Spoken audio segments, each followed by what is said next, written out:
and welcome to today's episode of the Made for More podcast. I am very excited to have the wonderful Nellie online with me today. Hello, how are you, Nellie? It's great to have you here. Oh, I am so good. I'm so honored to be here. Thank you so much. Thank you. We were just having a quick powwow before we kicked off today, and you are also a parent of 4. So I'm very excited to hear and learn from you all about incorporating leadership into the family home, because I think we definitely need to equip our kids with these kinds of skills. You know, the sooner the better, I think. But before we get too far into that, are you able to share with the listeners a little bit of where did you come from and where are you going? Yeah, absolutely. So well, this will be a 42-year long story. So no, I'm just kidding. So, no, I come from a very interesting background. I lost my father when I was super, super young. I was only 1.5. And it really set me up for living for the day and really understanding the precious amount of time that we have. Fast forward many years, and my husband and I, we have our own kids.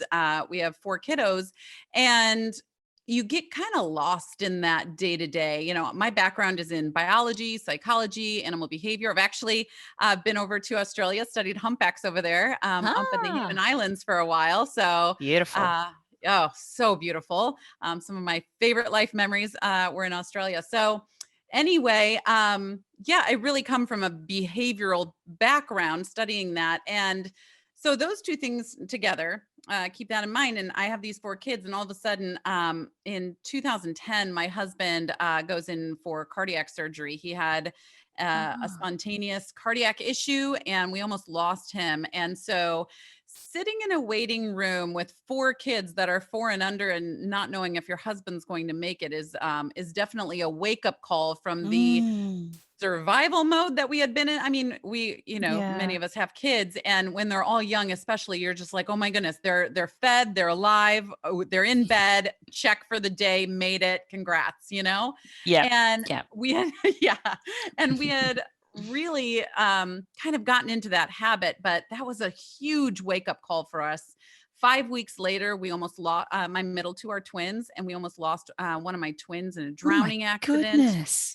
And so 2010, suffice it to say, and today everyone is good and healthy and fine and here. Thank goodness. But yes, but it was really a wake-up call to remember how precious time is. And we really walked away from 2010, my husband and I, saying, okay, what do we want to do with this time? Because we want to be very intentional with it, because you never know what's going to happen. You just never know.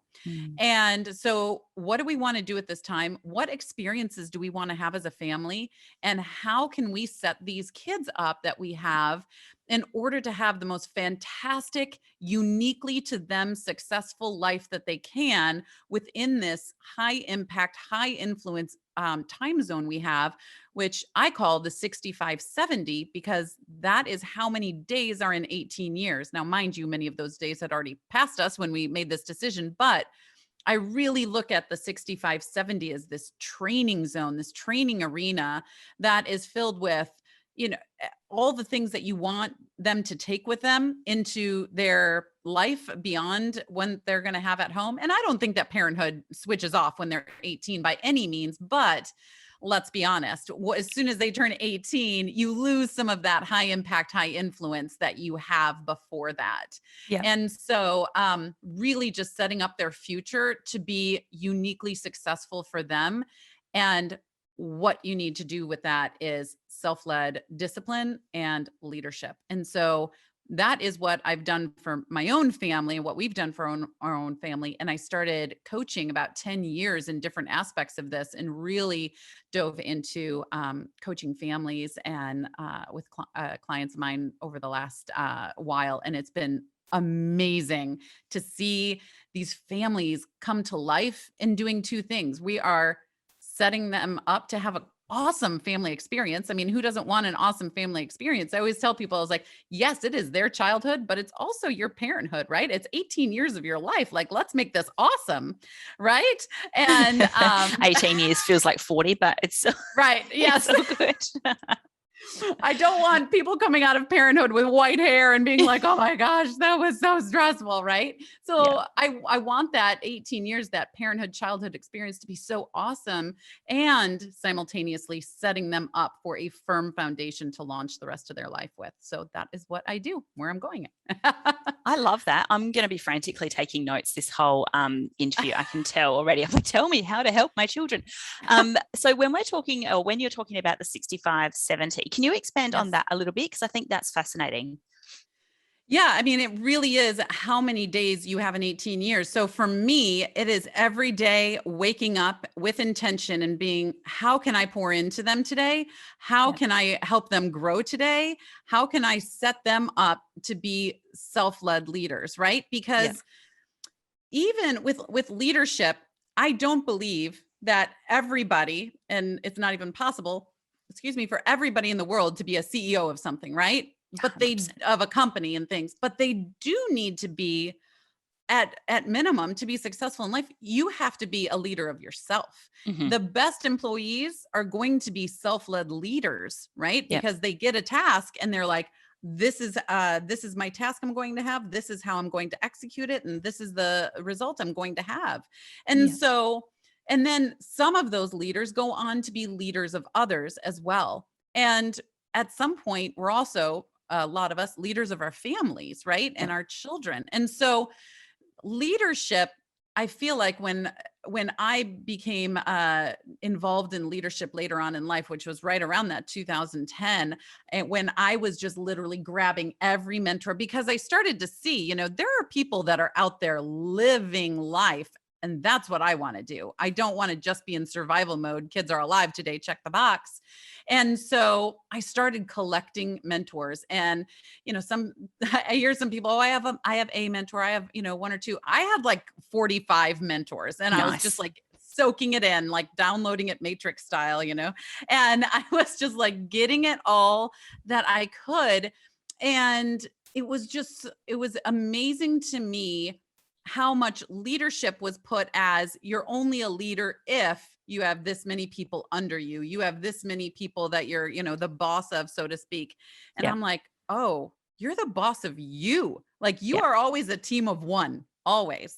100%. And so if I can do that for my kids, and I was in my 30s, I was like, they can be 18, 20, and they would have as much of that self-awareness, that self-wisdom to be able to launch into whatever their unique brilliance is. Then, wow, they would be such a leg up in life, and not waste time going through the transformation of having to let go of some of those old core beliefs, chip at them with a chisel, break it away, build up something new, which I am not a perfect parent. I will be the first to admit, but the thing is, I admit that to them too, and just being open and honest and vulnerable in that is also a form of leadership. So they know they don't have to be perfect to be a leader. They just need to be open and vulnerable to it. So yeah, the 65-70 is something that is very near and dear to my heart. It's, I call parents family architects. So that's gold. Yeah, I love that. An architect designs, plans, and oversees the building of a project. And a family architect is a parent who designs and builds and oversees the construction of their child.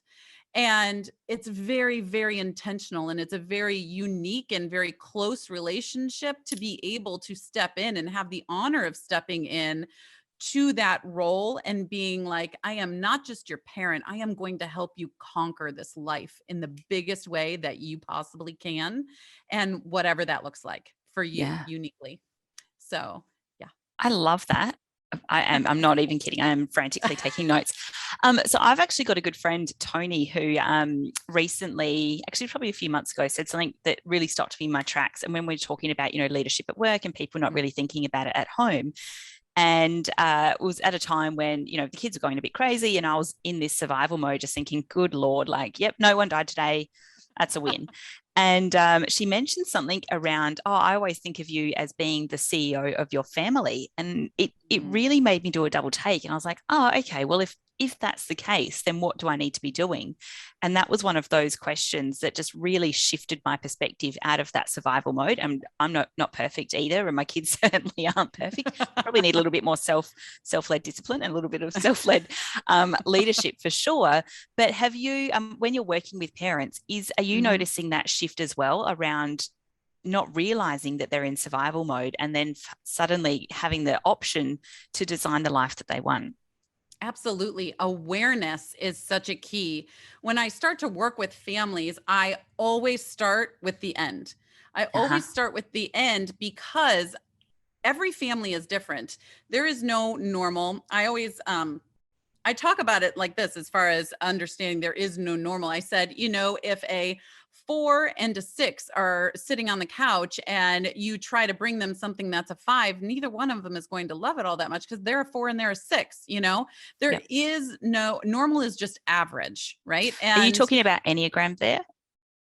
No, just sorry. That's right. True as well. right. Sorry, keep going. I interrupted you then. But I'm just saying that mathematically, normal is average. And so I want to serve my kids. I want to serve these families that I'm talking to with their special, unique brand of what they want, right? Because something that happened to me, I know when I first started looking into this, maybe my oldest is 16. So probably about 15 years ago, I started looking into parenting mentors and what that looks like. And there was so many parenting mentors that were like, do it my way. My way is the best way. And you got to do it this way. And then you would talk to the next person. They're like, do it my way. This way is the best way. And I was like, oh my goodness, it was so much. And I was like, but what about you helping me do it my way? Right. Yeah. And that's what I like to help parents do. So our first meeting is always about goals. What do you want your parenthood and childhood experience to look like? What do you want your child to walk away with this experience with? Kind of like a bag. I picture them like a, big old carpet bag, Mary Poppins style, and, they're carrying it into their adulthood after they've gone through their 6,570 days with you. And what do you want in that bag? Right. And so it's amazing that so many parents, when they don't think about it in that way, they're just like, oh, let's get them to that point. And then I've checked a box for no fault of their own. It's just, we're so busy today. We're so busy running around, doing the things, doing the travel sports, doing the school things, doing the job, doing the everything, that we forget that this is actually a very, small in the grand scheme of things. This is a very small window of time that we have to prepare them for life in every best way we can possible, because life can be hard. And check that. Life is hard. Never mind can be. It is hard, right? And so I want to make sure that when life gets hard, because it definitely will, that they have the skills to walk through that experience and come out better for it on the other side. And so getting to the end of that, what do you want? And then the rest of my training that we do after that takes that into consideration. So I'm not just telling them all the shoulds, right? I am telling them what is possible. If you want this goal, as you told me at the beginning, then it's kind of like a map. Like, you are here and you want to get to this destination that you have uniquely coined as the destination you want. Our whole client training then is the map there, developing the map in between the two dots and getting you there, making sure you actually get to where you want to be by the end of this experience. And that awareness, I just see eyes open, and it's so beautiful to see. And they can get that sense of control back. And not in a domineering sense, but sense of control of, wait, I do have a say. All of the world isn't in charge of what happens in my home. We are, right? Yeah. And so that's amazing. Mm-hmm. So, I think the idea of goal setting is pretty familiar in the workplace. And, a big focus is around New Year's, when people are like, yes, I'm going to get fitter, I'm going to get thinner, I'm going to, eat right, and all of those types of things.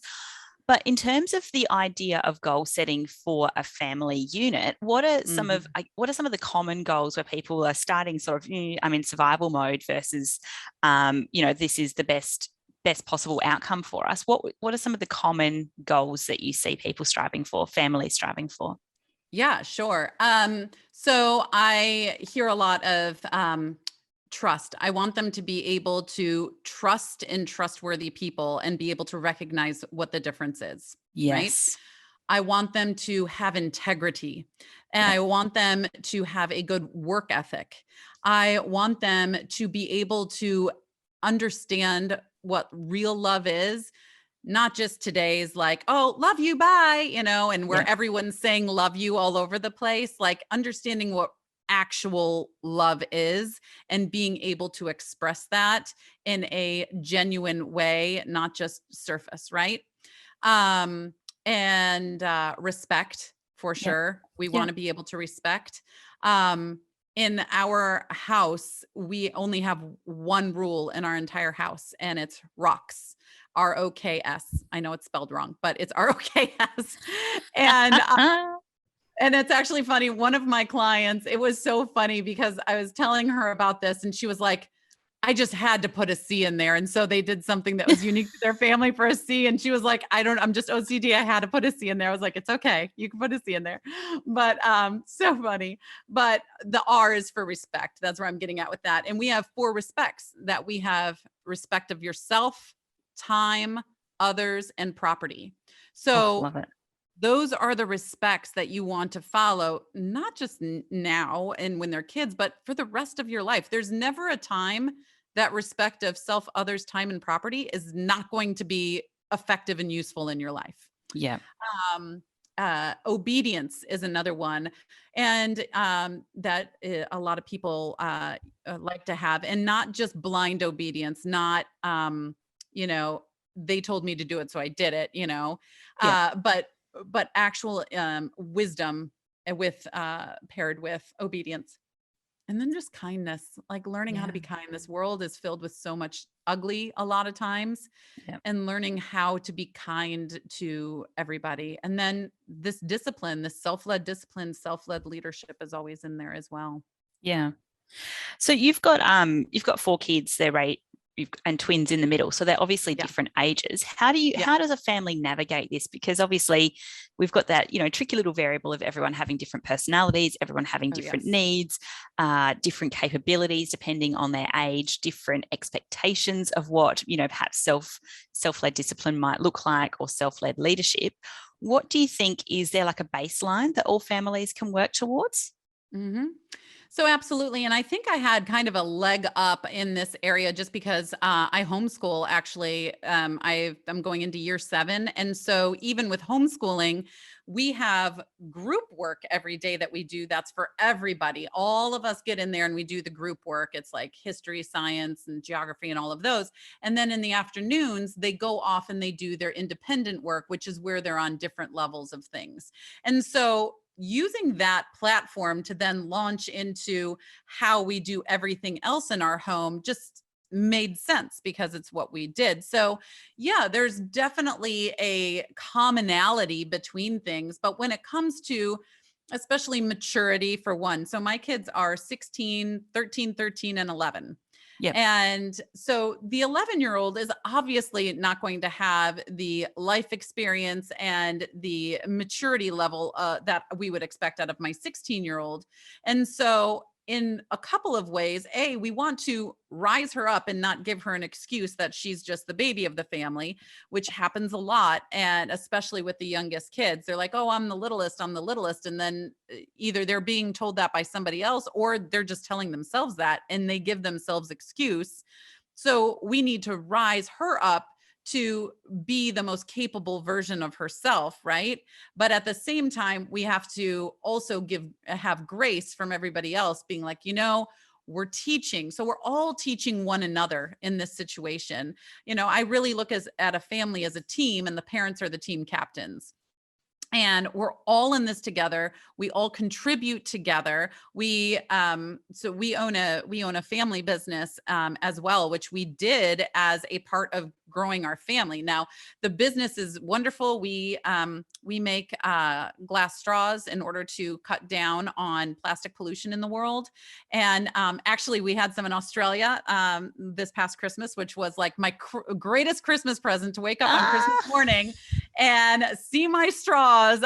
Someone took a picture of them on Christmas morning in there. So anyway, just a little side note, because I have such a heart for Australia. But anyway, but in doing that, we set up our family to be able to work together, make decisions together, actually get input from one another. So the input that we get from, I mean, we started this business a few years ago, so she was 8 years old. That was just as valuable as my 14-year-old at the time, 13-year-old at the time, and everyone in between. And when you value someone's opinion, it raises them up in that maturity factor so much more. Yeah. And so, because then they know what they have to say actually matters. And so if they know what they have to say actually matters, then they're going to say more intellectual, more thought-provoking, more actually thought out answers, not just a bunch of gibberish. And so it's such a great opportunity to own a business as a family. All 6 of us sit down when we have business meetings. My kids have spoke at the Chamber of Commerce meetings in town. They give speeches when we go love places. it. And so it's a beautiful thing to raise them up and show them that they're so capable of doing things. And I think with leadership, especially, one of the biggest mistakes that we make in our world, and I know it's definitely here in the United States, and I don't know if it's over there as well, is, and I'd be curious if you got this when your boys were smaller. Everyone told me, oh, you just wait until they're teenagers. You just wait. Like, it's good. Like, everyone was like, it's going to be awful. You're going to want to pull your hair out. It's just going to be the worst thing ever when they're all teenagers. And I knew that was not going to be the case with our family, because I'm like, no, I'm just not going to let it. I am not going to let 8 years of my life and their life, especially the 8 years right before they leave home, be terrible. I was like, no, we're cutting that off at the knees, Yeah. And so, I feel like, especially with teenagers, if we just give them the attention, and I don't mean that the world revolves around them, and that's just as toxic for them to think as well, but give them the attention and respect that they can be given, to raise them up to actually be the young adults that they are. In many countries, a 11-year-old is running a household, for goodness sakes, Yeah, that is true. And yeah, it's very, very true. And so when we talk about that, I'm like, Journey is my youngest. And I'm like, Journey, there's some places in the world that kids your age are taking care of a household of maybe 6 other people right now. You are so capable. You are so capable. You are so smart. You are so respectful, so resourceful. I can't wait to see what you do next. And then what they do next just blows your socks off. Yeah. Oh my goodness. I don't often, like, you know what it's like, you've got 4 kids, so people continually comment and they're like, oh my gosh, it's crazy, the teenage years with being boys, there's often comments about having my hands full, etc., etc. And I don't often feel like an underachiever, but just now hearing you say that you homeschool, you've got your family business, I'm thinking it's probably time now for me to just level up a little bit on the parenting front, and get the kids involved a little bit more. So what would be your I guess your first piece of advice to give to the listeners that are like, actually, we need to start implementing, we need to start somewhere? Where do people start when it comes to introducing some of this self-led leadership, self-led discipline for children and, parents as well? Where do they start? Well, absolutely. And just like anything else you want to start first starts with an idea, and it starts internally, right? Everything in the world that has ever happened, done, been said, it all starts as a thought. And so when you want to turn around and do this for your kids, you need to do it internally first. So whatever you want, to see in your kids, it's a mirror you want to do yourself. And so I always ask, when you are with your kids and you're seeing your kids and you're letting them do things or what have you, I ask myself, is how I am behaving right now, is that something I would be proud of my daughter doing? I have all girls, my daughter doing to their child if I witnessed this in, I don't know, 25 years or so. Because like I said, I am not a perfect parent by any means. And there's been some times I've lost it, right? The day just gets down and it's just been crazy. And I might yell or something. And I'm like, if I saw my kid do that 25 years from now to their kid, I would be like, that's not very cool. And I would want to go talk to her and see what was wrong, right? And see how I can help her. And I was like, I wouldn't be proud of that. And so I'm not proud of myself for that. And so I always put that mirror up in front of myself. Is what I'm doing something that I would be proud of them doing? And Yeah, so that's good. always been such a big, huge gauge for me. Yeah, is what I'm doing something I'd be proud of them doing?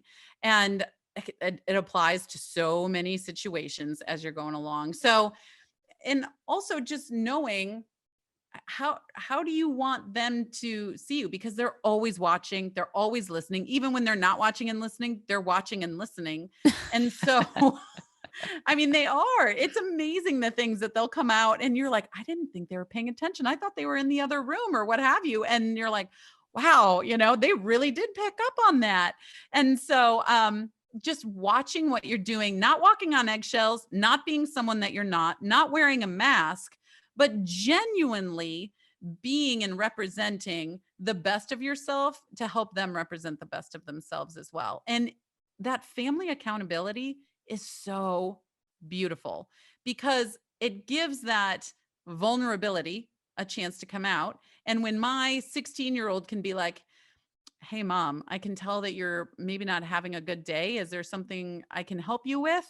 Wow. That's so much better than me flying off the handle and them being like, whatever, mom, slamming doors, and going off. And so having that family accountability of, you see something happening that isn't themselves being the best represented, then something else is going on. And it's never what's at the surface. It's never what's at the surface, right? Hmm. Yep. Um, it's like psychology 101. If someone's yelling at you about A, the reason is B. And you have to peel back some layers until you find that. Absolutely. And in your family is what's going to be with you forever. And when you can create that vulnerability within the family and that support, then Christmas times 30 years from now, you're going to be seeing your kids and they're going to run up to you and give you a hug. It's not going to be one of those weird, like, hey, how are you? Those obligatory meetings, that some Yep. families have. It's actually going to be this cherished time because you're always going to have that support, vulnerability, fun, joy, laughter. I'm a huge believer in big belly laughs. Like every day we laugh in our family a lot, Oh, I sometimes at love it. ourselves, sometimes at each other, sometimes at something on the television or what have you. But laughter is amazing. And I want that. I want to create that culture in our family and in so many others. So that later on, echoing down decades, I can see things that I taught my kids in the way that my kids and grandkids and maybe great grandkids, if I'm ever so lucky, I can see that in them creating this generational change that goes down through the line. I love it. Oh my gosh, I've got so much work to do. Thank you, Nellie. Before we finish up today, what would be your Yes. top 5 tips for parents that are looking to be leaders or leaders in general? Okay. Well, I would definitely say that first one is that tip that I said. Would I be proud of this behavior if it was something I saw in my kiddo? And number 2 would be don't engage in power struggles. Mm, Nobody wins in a power struggle. Everybody loses all the time. So I always say drop the rope and pick up a chair. So just oh, that's good. drop the rope that you're struggling with. I mean, everyone's getting exhausted. People are saying things they don't want to say, and just pull up a chair and sit. And if they're not ready to talk yet, just wait. They will be. You just need to be patient and wait. Sometimes I'm literally talking about waiting. Sometimes I have sat there for a while and been like, I know that you're not angry about this, but you're angry about something else. Let's talk about it. So drop the rope, pick up a chair. Vulnerability as a growth tool. Use vulnerability. Your stories that you have from this life that you had before you ever had kids is filled with stories that maybe you're vulnerable with. And that creates relatability to your kids, because your kids don't believe or think that you can relate to them at all. And let's face it, like, our kids are growing up in a totally different era than we did. There's things today, the social media, the internet, like all the things. The internet was there, but not like it is today. Yeah. And so we need to be able to relate with them. Maybe they were embarrassed. I promise you have an embarrassing story. And so, I mean, there's no one that can escape childhood without embarrassment.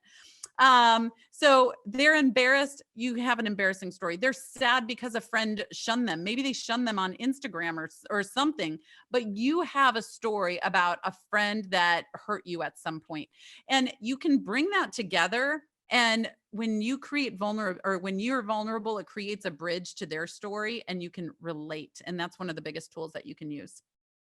Number 4 is find the growth opportunity.